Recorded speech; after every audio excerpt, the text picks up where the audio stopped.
welcome to the Inviting Shift podcast. I'm so excited that you're here. This is the Midlife Woman's podcast for a confident and joyful journey. I'm your host, Christina Smith, and twice a week I'll be bringing you topics that impact midlife women the most. I hear it from my clients. They have health concerns around perimenopause and menopause. We have mental and emotional challenges going on that I want to help you manage and work through. I want to talk about how we deepen our relationships and our friendships in midlife, and then what we do when we want more, how we get clear on that, and how we start moving forward confidently and joyfully, because that's what this journey is about. I want midlife women to come together, create a community to revolutionize how we see midlife. Tune in for this week's topic.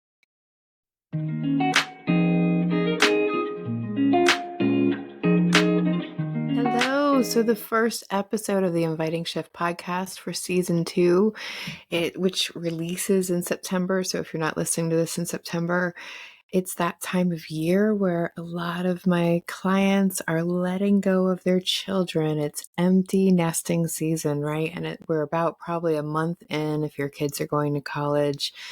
And it may not be what you thought it was going to be, right? And I don't think that they prepare us enough for the letting go. Like, I always remember the hard part being when they were little and then when they were teenagers.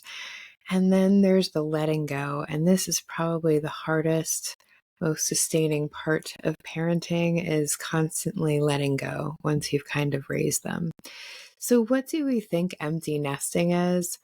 I think that when I was younger, I was like, oh, that's when parents start having parties and they're hanging out and they're getting to do all the things that they couldn't do when they had kids. Or maybe they're just taking naps all day. I have no idea what it is, right?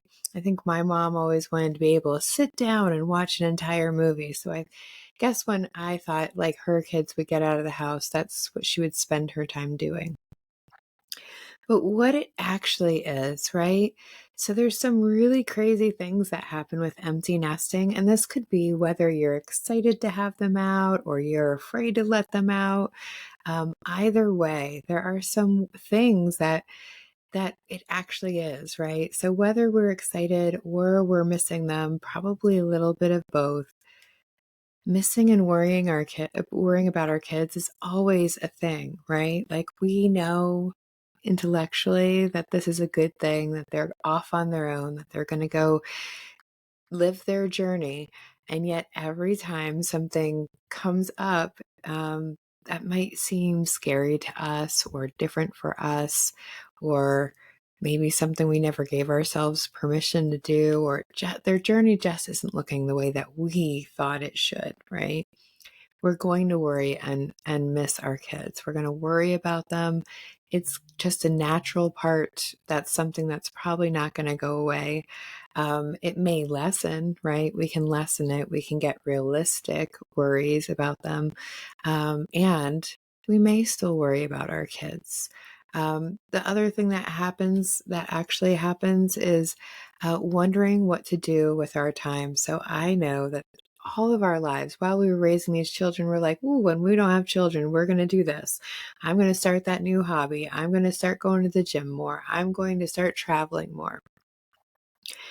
But what really happens is I get a lot of clients that are like, I don't know where to start. I don't know what to do. I'm not even sure what I'm passionate about. What do I like? Who am I? Right? And so I think that for many of us, the first section of empty nesting is really figuring out, who am I again as a person, not as the responsible party, not as mom, not as the caretaker, but who am I, right? So that's something that we go through, and we'll talk a little bit more about that in a bit. And losing the mom identity, right? We're not completely losing it, but we're losing that active, I'm there for you every day. You have somebody to count on, to ask for advice, to teach you how to do things, right? We're losing that piece of our mother archetype. And we're going to talk about that a little bit more too, and what we can do with that mother archetype, because she's not going away. That energy within us that wants to mother things, wants to nurture things and grow things, like, that is not going away. And so we can talk about how we can manage that. And we don't necessarily have to have a whole new baby or anything. So put that away unless that's really something you're excited about. But I've seen people that like get baby crazy after their kids leave their house. So my story is much different.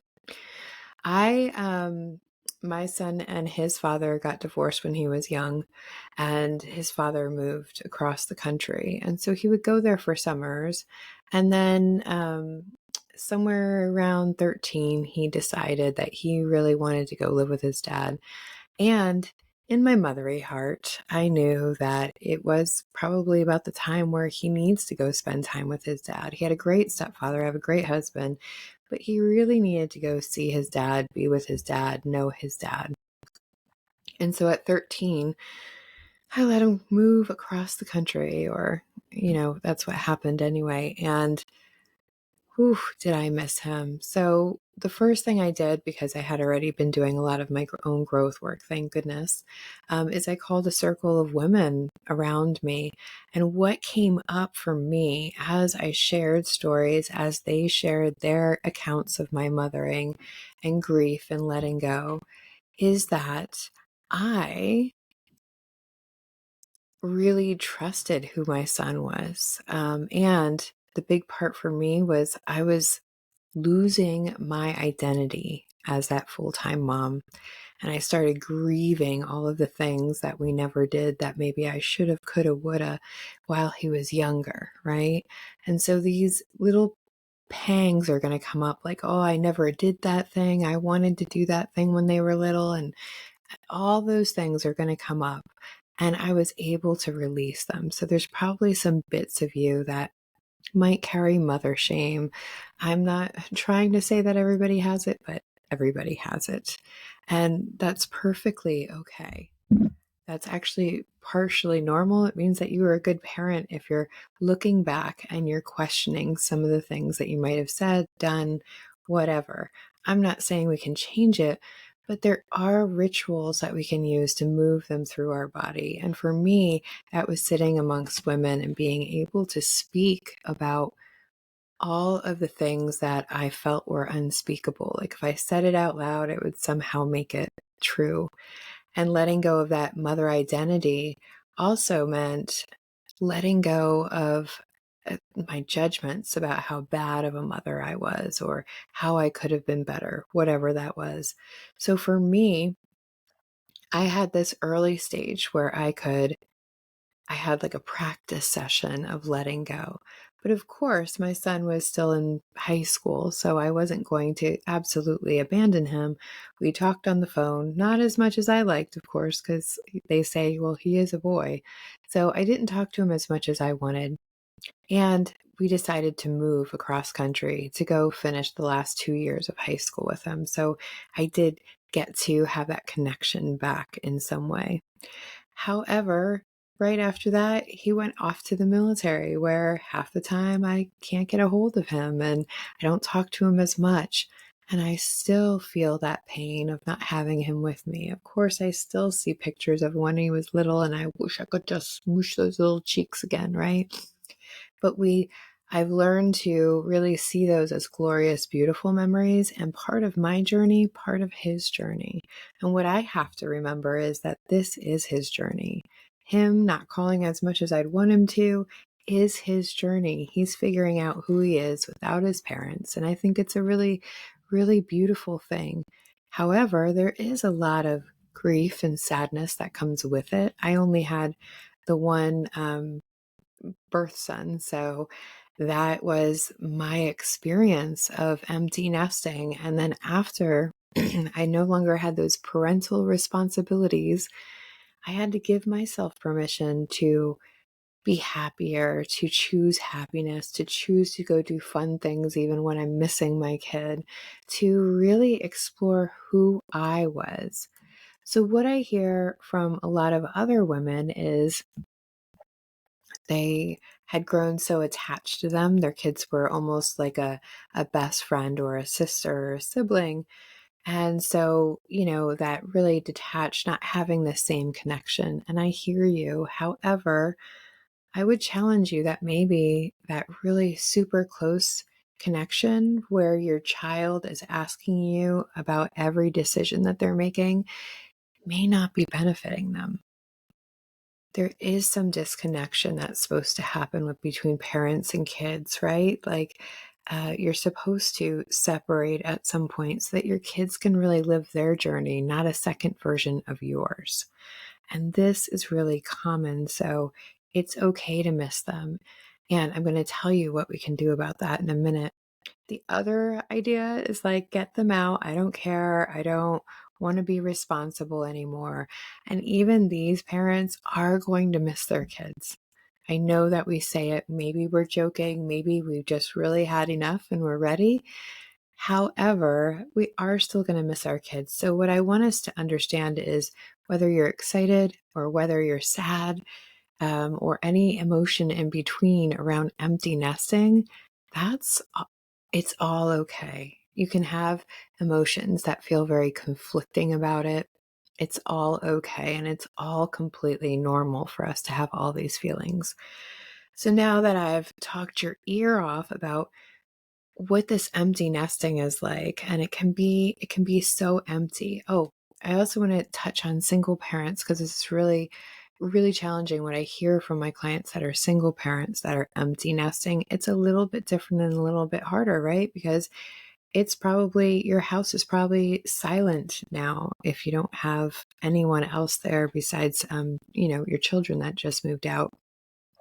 And so you need even more, I think. Well, I don't want to say more, but you need these tools so much because this is your chance. Like being single is actually your chance to have no outside influence on who you think you are and discovering who you are now, right? Now that you have put a big full-time responsibility of parenting aside, and now we are a little bit more like part-time parents, right? Support parents maybe. So what can we do?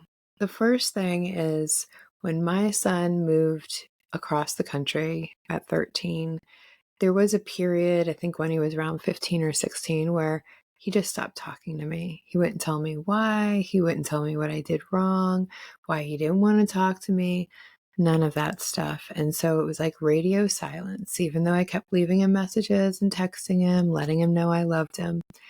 I could have gotten really mad, but that would have just created this fight and this argument back and forth. And I wouldn't have felt like that was respecting his boundary of saying he wasn't ready to talk about it. So what could I do, right? Besides sending him those texts and those phone calls, is I could show up the way that I wanted to. And I wanted him to see me as love and support and like a solid beam always there ready for him, right? Whenever he was ready, I would be ready. And so I held space for him. And I know that you're like, but that's not active. I need to do something, right? I also needed to be more active about the way that I held space. So even today, you'll see me in my backyard with my arms stretched wide open in the direction of whatever direction I think he is in at the moment because he's in the military. And I will just imagine and visualize my love being sent to him. Does it get to him? I don't know. I'm more of a science-based girl, but I know that it feels good to me. I know that when I fill my body with love and just send him that energy, I'm filling my body up with love. And that's what I'm really craving. I'm craving that love that I had, from that child part of him. And so I'm giving myself a little bit of that. So that brings me to looking at our mother identity, right? So for so long, because kids need so much care, mother is our main identity with children, right? But as they get older, they need less of that mother archetype, and we haven't learned how to let go of it yet. So mother identity is about us letting go of the fact that this is no longer, huge in our life. It's shrunk down a little bit. We can do less, there's less to do with it. However, we still, again, have that mother archetype in us. So there is always going to be a part of us that wants to nurture, that wants to heal, that wants to birth new things, right? And create. And that is the mother energy. But we can use that mother energy in so many ways. And the number one way that women I know need it is to mother themselves, right? A lot of women, by the time they get to midlife and they're letting go of their kids, maybe they haven't been paying attention to their health as much. Maybe they haven't been working on big goals and desires that they want, some purpose. Maybe they've put aside the things that they thought would be fun. And instead, it said, I'll wait till. Well, here's the till, right? We can use our mother energy to really care for ourselves in a good way, to help ourselves grow, to learn new things, to really nurture our physical, our mental, our emotional bodies so that we can be curious and discover new archetypes that we want to really embody and stick with or embody today the most, right? So we have different phases in life. And so just because the mother phase is gone, we don't have to go straight to crone. You might go back to warrior and get some new business ideas, birth some new business ideas. You might be a writer that never had the time to write, and you can now go explore your writing, right? Anything that you always wanted to do, we have a second chance, right? This is our second adolescence and midlife.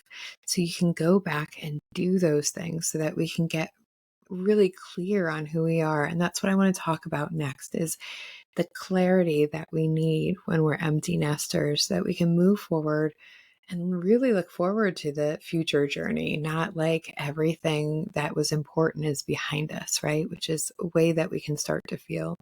So there's 3 questions I want you to write down if you have a pen handy. Who am I now? What do I really truly want for myself now? What is my purpose now in this part of my journey? It can change at any time. So this isn't finding something you're going to do forever and ever, but for the next 5 years, what would I like to be doing for the next year, for the next month, right? Any type of clarity is good clarity. So asking yourself these questions, and I would even journal them every night for like 10 minutes, more perspectives on this, right? Because it's always uncovering. It's like taking the layers off an onion. We put so many layers on going, I'm too busy. I have PTA. I have this. I have that. I have work. All of these things that we put on. And now we can start peeling some of those off, right? Because we are a little bit more managed in our life. Now we're having a little bit more time. So who am I now? What do I truly want for myself now? And what is my new purpose? One of the last things I want to talk to you is about creating a ritual for yourself. So I already talked about one, that when I'm loving my son and I'm missing him, that I will go outside, point my body in his direction, hold my arms out, and just fill my body of love, and then like send that over to him like this big energy cloud coming at him of love. That's a ritual I do. I know it makes me feel good. I'm not sure that it does anything for him again, but it's a ritual is about bringing it into your body. And when I do that, I'm telling my body, yeah, I feel that hurt. And right now, all I can do, all I control is how I show up to the situation. So I can give him a call, send him a text, let him know I'm thinking of him. And then I go outside to bring it into my body. That's what I believe ritual is about. It's about using our senses. It's about getting out of our monkey brain, my monkey brain that can spin, and then tell me that all the things that I did wrong. And that's why he's not like all the stories I can make up about why I haven't heard from him or why he doesn't text back, right? Like I could make up all kinds of stories. And instead of doing that, I get out of that monkey brain that's just there to make me suffer, right? and get back into my body. And when we're in our bodies, we're in the present moment, and I can release that love towards him, right? I can fill my body up with love and release it towards him. It's a very physical thing for me on purpose.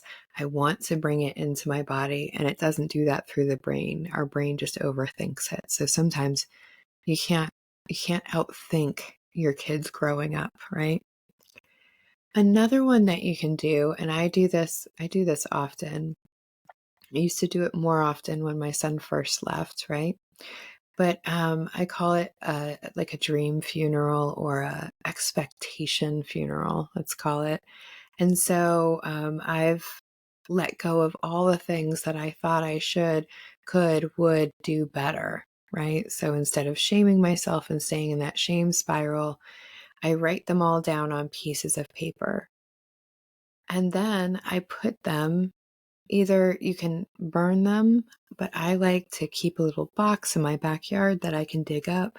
And I dig it up like a little coffin and I throw those things in there, and I have a little funeral that, yes, I know I wanted to be the perfect mother and I wanted to make sure all of these things were done and that my kids would show up this way and they would love me the way that all the things that I wanted to be different. That's what an expectation funeral is about. All the things I wanted to be different, I am now burying and letting it go, like physically letting it go. Again, physically doing something. You can burn them, you can bury them, you can drown them. I don't know, whatever makes sense for you. I like the little box because I can still dig it up and put more stuff in there because there's always stuff to let go, whether it's just around motherhood or not. It's just a really great exercise. And then I can have the little funeral and honor all those pieces of me that really wanted to do all that stuff or really wanted to get it right. And yet honor the human part of me that can't possibly show up perfect. Okay, so this is about us honoring our humanness, which you'll hear me talk about a lot, being gentle with your humanness, because it's so important that we understand we are not robots. We are not perfect. We learn something and all of a sudden we're going to get everything perfect. That's just not the way it goes. Life gets in the way, emotions, ego, all of those things that make us human. And so creating more realistic expectations and then letting go of these expectations that are not going to come true so that we can move on, right? We can start with our clean slate and move on. The other ritual that I've done before and that I encourage you to try is to write your mother archetype a letter. Honor her for all the nurturing, for all the meals she cooked, all the cleaning she did, all the nagging she's had to do, right? All of the things, all the inconveniences, all the ways she shaped her life to really honor her children, to raise and nurture and love and heal and birth those children. Write your mother archetype a letter to honor her for all those things. And then also come up with some ideas about how you can best utilize her energy moving forward. Maybe you care for plants or dogs, or maybe you nurture yourself in a really good way. Maybe you raise up that little inner child that's within you that might still be wounded, that might need some attention or some affection or some nurturing herself. So write about the past and then what is right now. And then also what you want this mother energy to be doing. I think it's really lovely and beautiful when we write these pieces to ourselves because that's our inner wisdom really working out what it is that we want. So you're going to go back and be able to answer those questions. Who am I now? What do I truly want for myself now? And what is my new purpose? If you are struggling with empty nesting, I hear you. I think that even when we're excited to get rid of our kids, even when we're excited to let them go on their journeys, it can be hard. And it always reminds me of this poem by Khalil Gibran, who it's called On Children, and I'll just read it to you. And a woman who held a babe against her bosom said, "Speak to us of children." And he said, "Your children are not your children. They are the sons and daughters of life's longing for itself. They come through you, but not from you. And though they are with you, yet they belong not to you. You may give them your love, but not your thoughts, for they have their own thoughts. You may house their bodies, but not their souls, for their souls dwell in the house of tomorrow, which you cannot visit, not even in your dreams. You may strive to be like them, but seek not to make them like you. For life goes not backward nor tarries with yesterday. You are the bows from which your children, as living arrows, are sent forth. The archer sees the mark upon the path of the infinite, and he bends you with his might, that his arrows may go swift and far. Let your bending in the archer's hand be for gladness, for even as he loves the arrow that flies, he loves the bow that is stable.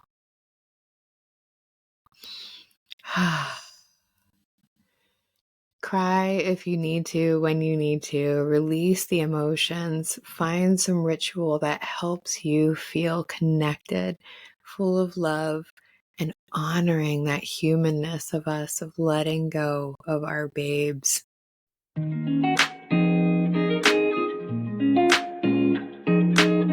Are you tuned in and you're like, I wish I had a group of women that I could have these conversations with so I could hear their real lives, how they're experiencing these challenges, how they're getting to the celebrations, how they're building a journey that is more joyful and confident? Well, I got you. I have created a community called the Modern Midlife Mentorship, where we have a modern perspective over what aging and what we look like aging looks like today. It doesn't have to be sitting in a rocking chair. In fact, there are so many women out there doing so many amazing things, as you can hear with my guests on the podcast. But in this modern midlife mentorship, we're going to bring a community together to rethink about what midlife can be like, really dive deep into the topics that are impacting us, like our health, our emotions, our mental health, our relationships, and that big piece of what do I want next for myself. So if you are interested in being in a community, making more connections with women in midlife, and getting all the tools you need to really move through the challenges and get to those celebrations, then I want you to click the button below for the Modern Midlife Mentorship. Learn more, reach out if you have any questions, and I would love to see you there. Thanks for tuning in. I hope that you enjoyed the episode and that you were able to get something out of it.